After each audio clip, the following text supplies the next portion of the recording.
অনেকে এই মুহূর্তে এমন কয়েকজন আছেন যারা পঞ্চায়েত নির্বাচনে অন্য দলে চলে যাননি, কিন্তু প্রতীক ছাড়াই অন্তরে বিজেপিটাকে নিয়ে আপনারা পঞ্চায়েত সদস্য হয়েছেন। এরকমও আজকে অনেক মানুষ এসছেন আমার সঙ্গে দেখা করে। আমি সবাইয়ের কাছে একটা সুস্পষ্ট বার্তা দিতে চাই দলের পক্ষ থেকে। আপনারা যারা দীর্ঘদিন প্রতিকূল পরিস্থিতির মধ্যে কখনো বামফ্রন্টের অত্যাচার, কখনো তৃণমূলের অত্যাচারের মধ্যে দিয়ে রাজনীতি করেছিলেন, পরাজয় নিশ্চিত জেনেও আপনারা যারা রাজনীতি করেছিলেন, তারা প্রাপ্তির জন্য রাজনীতি করেননি। আপনারা নিশ্চিন্ত থাকুন, এই সরকার চলে যাচ্ছে, তৃণমূল হারছে, তৃণমূল হারবে, তৃণমূল হারতে চলেছে।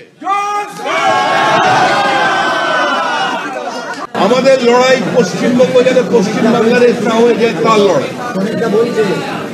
মানুষ বাঁচতে চায়, মানুষ পরিত্রাণ চায়, মানুষ মুক্তি চায়, মানুষ শিল্পায়ন চায়, ঘরের ছেলে ঘরে থাকতে চায়।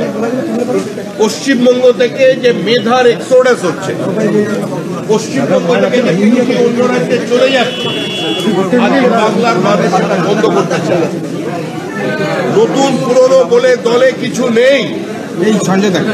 যারা দুর্দিনে পার্টির পতাকা মাথায় তুলে রেখেছিলেন, নিজের এলাকায় পার্টিকে প্রাসঙ্গিক করেছেন, যাদের বিজেপি বলে মানুষ চেনে, তারা বিজেপি। যার হাতে বিজেপির পতাকা সেই বিজেপি, যে বিজেপিতে সক্রিয় সে বিজেপি নেতা। কিন্তু আমরা দিনের শেষে সবাই বিজেপি কর্মী। আমাদের এখানে কোনো ভেদাভেদ নেই, আমাদের এখানে কোনো বেঙ্গল লাইন, দিল্লি লাইন নেই, আমাদের এখানে কোনো নেতা অনুগামী নেই। আমরা সবাই একটা প্রতীকের অনুগামী, আমরা সবাই বিজেপি। আমাদের প্রতীক পদ্ম ফুল।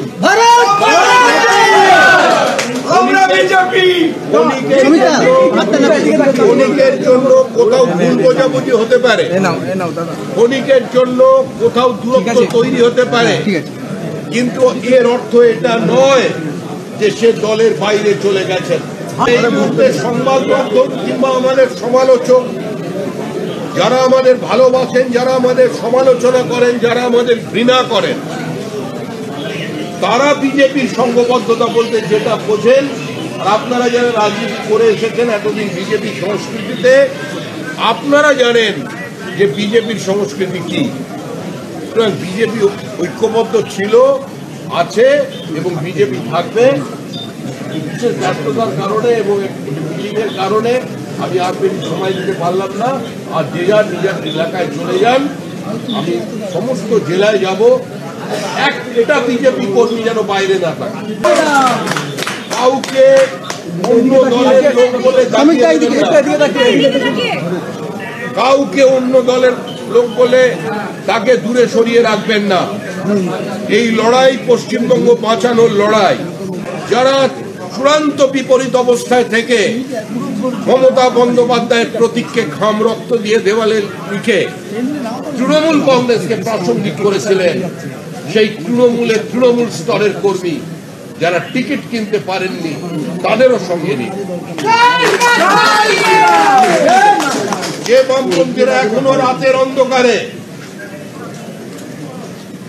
ওই জন রিডের দুনিয়া কাঁপানো 10 দিন বুকে চেপে ধরে বিপ্লব আসার অপেক্ষায় শিহরিত হন, তাদেরও সঙ্গে নিন। আগে পশ্চিমবঙ্গকে বাঁচান, আগে পশ্চিমবঙ্গকে রক্ষা করুন। এটা অস্তিত্ব রক্ষার সংকট। হিন্দু বাঙালিদের জন্য শেষ নির্বাচন, জাতীয়তাবাদী মুক্তমনস্ক প্রগতিশীল মুসলমানদের জন্য এই নির্বাচন শেষ নির্বাচন। না হলে পরের নির্বাচনে যদি মমতা বন্দ্যোপাধ্যায়ের দল ঘুরে আসে, আমাদের পশ্চিমবঙ্গের বিধানসভার ভেতরের ডিজাইনটার সঙ্গে জম্মু কাশ্মীরের বিধানসভার ডিজাইনে কোনো পার্থক্য থাকবে না।